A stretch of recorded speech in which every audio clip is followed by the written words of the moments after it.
Hello বন্ধুরা, আমার রান্নার সমাহার চ্যানেলে আপনাদের সবাইকে স্বাগত। আজ আমি এখানে রান্না করব তেল পটল। তার জন্য আমি নিয়ে নিয়েছি এখানে 500 গ্রামের মতো পটল, আর সেগুলোকে খোসা ছাড়িয়ে মুখগুলো একটু করে কেটে নিয়েছি, যাতে পটলটার ভেতরে তেল এবং মশলা নুন সব ঢুকে পটলটার স্বাদটাকে আরও বাড়িয়ে দেয় এবং তরকারিটা খেতেও ভালো লাগে। এমনি তো পটল একটু ঝোলঝোলে খাবার, এই জন্য কড়াই গ্যাসে আমি প্যানটা বসিয়ে নিলাম।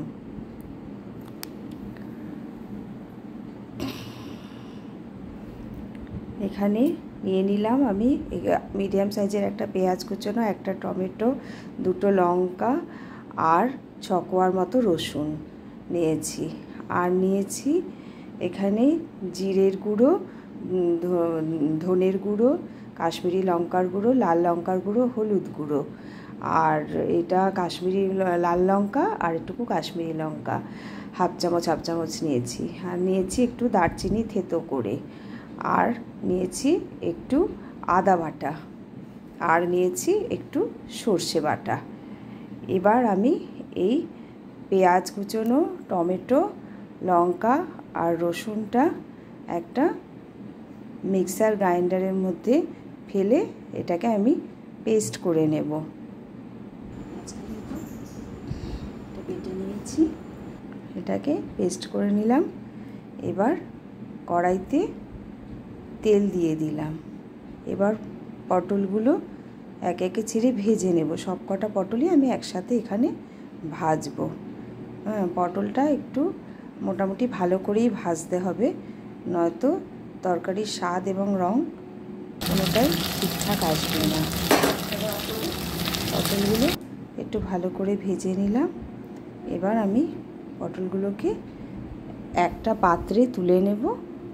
তুলে নিলাম এই পাত্রটাতে পটলগুলোকে তুলে নিয়ে এবারে তেলের মধ্যে একটু দারচিনি আর একটা তেজপাতা দিয়ে একটু বেশ যখন সুন্দর গন্ধ ছড়াবে, তখন সেখানে আমি ওই যে পেঁয়াজ আদা রসুনটা বেটে রেখেছিলাম সেটা দিয়ে দিলাম, কাঁচা লঙ্কা সহ। এবার এটাকে একটুখানি বেশ কষিয়ে নিতে হবে।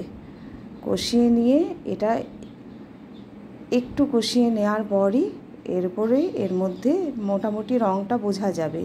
একটু কষানো হয়ে গেলেই এর মধ্যে দিয়ে দিতে হবে ওই জিরের গুঁড়ো, ধনের গুঁড়ো, লঙ্কার গুঁড়ো, আদা বাটা, এগুলো সব যা আমি রেখেছিলাম এগুলো দিয়ে ভালো করে কষিয়ে একটু জল দিয়ে দিতে হবে।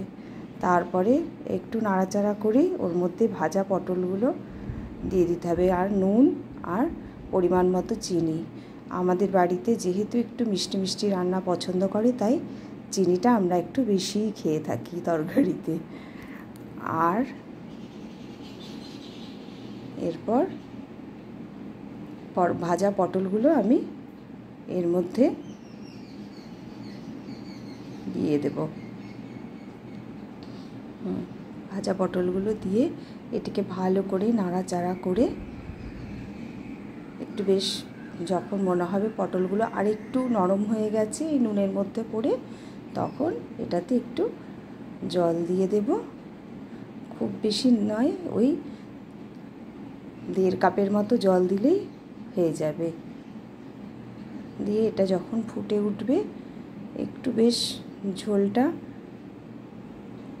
ফুটে উঠলে শাহি গরম মশলা দিয়ে দিলাম, আর তারপরে নেড়ে চেড়ে এটাতে একটু বেশ ঝোলটা ঘন হয়ে এসছে, তখন এটার মধ্যে আমি ওই বাটা সর্ষেটা বেশি নয় 1.5 চামচের মতো দিলাম। যতটা বাটা আছে অতটা দেওয়ার দরকার নেই। এটা কাঁচা লঙ্কা দিয়ে সর্ষেটা বাটা ছিল, এর জন্য এর গন্ধ এবং একটা স্বাদ হবে ভালো, একটা